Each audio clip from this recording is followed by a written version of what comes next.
Hello there, this is Jay from JCAD. I make AutoCAD tutorials for students and professionals in the fields of architecture and interior design. If you are new to our channel, please subscribe to get our weekly tutorials on AutoCAD and other design software. In this video, I will show you how to measure the hatch object in AutoCAD. AutoCAD by default doesn't allow you to measure between the lines of hatches, so I will show you. If we do, I'm gonna go to home and let's do linear, and you can see here we can't actually click on this point. We don't see a snap option here for the hatch or even for this one over here. So the fix for this is to actually go to the options menu.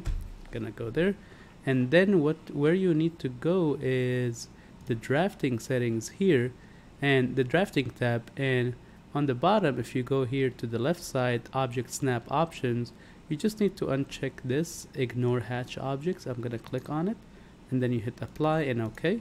And now if I start the dimension command again, you will see that we're able to actually snap to each line. Like, see here the midpoint, the end point, I'm sorry. So if I click here from here to here, I will see that this is 4 inches here in the case of this. And then for this door here, the hatch that I have, if I do linear again, you can see that we're seeing the endpoint. Let's see, this is not very easy to use on this one. Let's click from here to here, and here we go. And of course you can do from here to here, and here you go. And that's how you can measure the hatch objects in AutoCAD.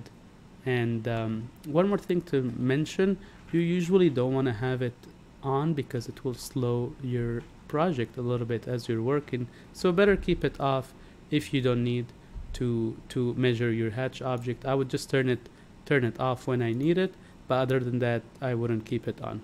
And that was it for this video.